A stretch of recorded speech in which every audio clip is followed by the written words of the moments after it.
రాయచోటి జిల్లా కేంద్రం తరలించడంపై న్యాయ పోరాటం చేస్తామని మాజీ ఎమ్మెల్యే గడికోట శ్రీకాంత్ రెడ్డి స్పష్టం చేశారు. ప్రభుత్వం కనీస ప్రజల అభిప్రాయం కూడా తీసుకోలేదన్నారు. కొన్ని గంటల్లో నిర్ణయం తీసుకుని రాయచోటి జిల్లా కేంద్రాన్ని మదనపల్లికి తరలించడం బాధాకరమన్నారు. ఇక్కడ ప్రజల ఆకాంక్షలు నెరవేర్చేందుకు న్యాయ పోరాటం చేస్తానంటున్న మాజీ ఎమ్మెల్యే గడికోట శ్రీకాంత్ రెడ్డితో మా కడప ప్రతినిధి Prashant Sharma face to face.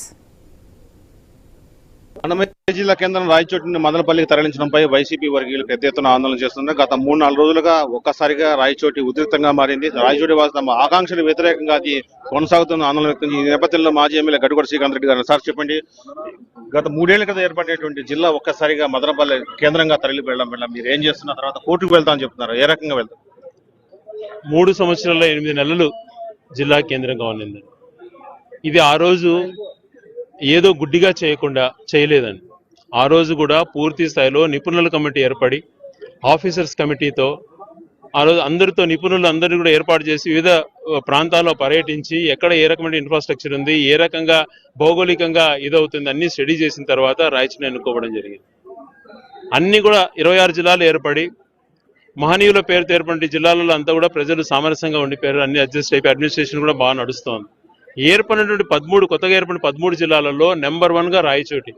Private అనేది ఎక్కడా లేకుండా అన్ని ప్రభుత్వ సంబంధించిన ఆఫీసులు అన్ని కూడా ప్రభుత్వ భవనాలను అడ్జస్ట్ చేసి స్వల్ప ఖర్చుతో ఆఫీసులన్నీ కూడా క్లియర్గా ఏర్పాటు చేసినటువంటి తరుణంలో మళ్ళీ విద్వేషాలు రేపి మేము ఎన్నికల్లో మదనపల్లికి మాట ఇచ్చాను, మరి రాయచోటి కూడా మాట ఇచ్చావు కదా, రాజంపేట కూడా మాట ఇచ్చావు కదా. అలా కాదు కదా, ఎలా అడ్మినిస్ట్రేషన్లో ఉన్నింది, మాట ఇచ్చే ముందు రాజకీయాన్ని కూడా ఆలోచన చేయాలి. నువ్వు మాట ఇచ్చావు, నీ మాట ప్రకారం నిలబెట్టుకోవాలనుకుంటున్నావు, మరి ఇక్కడ రాయచోటి ఇచ్చిన మాట కూడా నిలబెట్టుకోవాలి కదా, ఎందుకు నిలబెట్టుకోలేకపోతున్నారు? ఈరోజు ప్రజల ఆందోళన ఆవేదన ఎలా ఉందో ఒకసారి గమనించండి. ఒక్కసారి ఈరోజు ఊర్లలో తిరిగితే తెలుస్తుంది. ఒక కుటుంబానికి పెద్ద తోడు కోల్పోతే ఎలాగా ఆందోళన చెందుతారో, ఎంత ఆవేదనకు గురవుతారో అంతకన్నా ఎక్కువ ఆవేదనకు గురవుతున్నారు. దీనికి కారకులు ఎవరు? స్వయాన కేబినెట్ మంత్రికి సంబంధించినటువంటి నియోజకవర్గం, ముఖ్యమంత్రి గారు మాట ఇచ్చారు, అన్ని మౌలిక వసతులు సమకూరినాయి. ఈ సమయంలో ఎందుకు ఇప్పుడు జిల్లాను సడన్ గా, అది కూడా ప్రొసీజరల్గా వ్యతిరేకంగా, మీరు నవంబర్లో ఇచ్చిన నోటిఫికేషన్లో కేవలం ఒంటిమిట సిద్ధపడటం మీ ఆలోచన చెప్పండి, తర్వాత మదనపల్లికి సంబంధించి పీలేరుకు సంబంధించి ఇలా జిల్లా ఏర్పాటు చేస్తున్నాం, మీ యొక్క ఆలోచనలు చెప్పండి అన్నారు. మరి మాకు ఒక నోటిఫికేషన్లో మీరు రాయచోటిని జిల్లా కేంద్రం తరలిస్తున్నాం, మీరు ఏ ప్రాంతంలో కలుస్తారు అన్నటువంటి నోటిఫికేషన్ ఉండాలి కదండి. మరి ఆ నోటిఫికేషన్లో లేకపోగా నిన్న ఇచ్చినటువంటి నోటిఫికేషన్లో, మరి అందుకే నవంబర్లో ఇచ్చిన నోటిఫికేషన్కి నిన్న ఇచ్చినటువంటి జీవోకి ఎంత తేడా ఉంది చూడండి. ఆ జీవోకి ఈ జీవోకి సంబంధం ఉండాలి కదా. 1 నెల లోపల నిర్ణయం తీసుకుంటాం, మీ ఆవేదన తెలియజేయండి అని చెప్పి అక్కడ నోటిఫికేషన్ ఇచ్చారు. మాకు ఆ మెన్షన్ కూడా చేయకుండా ఈరోజు రాయచోటిని మేము మదనపల్లిలో కలిపేస్తున్నాము. ఎంతవరకు చట్టబద్ధత అంటారు? 100% తప్పండి. అది లీగల్ గా కూడా ఫైట్ చేస్తున్నాం. కానీ చట్టం పైన ఈ తెలుగుదేశం పార్టీకి కానీ చంద్రబాబు నాయుడు గారు కానీ ఎటువంటి గౌరవం ఉండదు.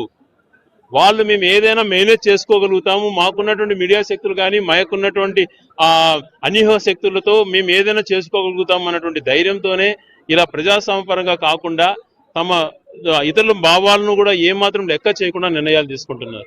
మొత్తం రాయచోటి వాసులు 20 సంవత్సరాలు మేము వెనక్కి వెళ్ళాలంటే ఒక ఆవేదన వ్యక్తం చేస్తున్నారు. ఈ నేపథ్యంలో ఒక మాజీ ఎమ్మెల్యేగా, తర్వాత ఇక్కడ క్రియాశీలక పార్టీ ఉన్నటువంటి ఎలా ముందుకు వెళ్తారు, ఈ ఉద్యమాన్ని ఎలా ముందుకు తీసుకెళ్తారు?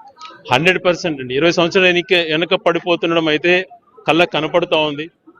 ఏ రకమైనటువంటి మౌలిక వసతులు ఏర్పడ్డాయి, ఏ రకంగా ఆఫీసెస్ అంతా సెటిల్ అయ్యి ఇన్ఫ్రా క్రియేట్ అవుతుంది అన్ని కూడా కనపడుతూ ఉంది. ఇటువంటి పరిస్థితులలో మళ్ళీ వెనక్కి నెట్టేశారు. మాజీ శాసనసభ్యుడిగా ఈ ప్రాంతంలో నన్ను ఆదరించినటువంటి వ్యక్తిగా నా బాధ్యతను ఆ రోజు జిల్లాను అన్ని రంగాలలో అందరినీ కన్విన్స్ చేసి తీసుకొచ్చినటువంటి వ్యక్తిగా ఆ రోజు నేను తీసుకొచ్చాను. ఈరోజు వీళ్ళు దీన్ని ఇక్కడి నుంచి తీసేయిస్తున్నారు. కాబట్టి వాళ్ళు ఎంత బాధ్యతారహితంగా వ్యవహరించినా నేను న్యాయ పోరాటం చేస్తూనే ఉంటాను. నేను రాజకీయ ఉద్దేశంతో కాకుండా ఈ ప్రాంత ప్రజల యొక్క మనోభావాలు, ఈరోజు చాలా మంది కూడా బంద్ పాటిద్దాం, బంద్ చేద్దాం అన్నారు. నాకున్నటువంటి నేచర్కు రేపు జనవరి 1 పాపం వ్యాపారస్తులు వాళ్ళు అన్యాయం అయిపోతారు. మన పార్టీకి మనం నిరసన తెలియజేసేటువంటి కార్యక్రమం మనం చేద్దాం. రేపు జనవరి 1 కూడా మనం ఈ ఆడంబరాలకు పూర్తిగా దూరం ఉందాం.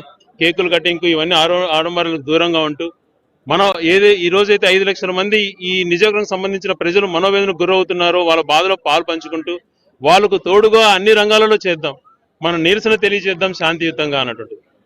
ఎవరైతే యువకులు కొంతమంది వాళ్ళ బాధను వ్యక్తం చేస్తూ సోషల్ మీడియాలో పెడుతుంటే వాళ్లకు కొంతమంది చెంచాగాళ్ళు బెదిరించి ఫోన్లు చేయటం, ఇది సమంజసమా? ఎంతమందిని బెదిరిస్తారు మీరు? అదేదో రండి నా దగ్గరికి రండి చూసుకుంటాను. పిల్లల్ని బెదిరించడమే. మీరు చెప్పింది ఏంది, మీ కళ్ళ ముందర జరిగింది ఏంది, దీని గురించి బాధపడకుండా ప్రజలకు సమాధానం చెప్పకుండా నేను మా చెంచగలతో బెదిరిస్తానంటే ఇక్కడ ఎవ్వరు అట్లాంటి ఇదే ఉండవు. ప్రజలు మనోభావాలను గుర్తెరిగి పాలించకపోతే ఎవరినైనా కూడా ప్రజలు భూస్థాపితం చేస్తారు, అది గుర్తుపెట్టుకోవాలి.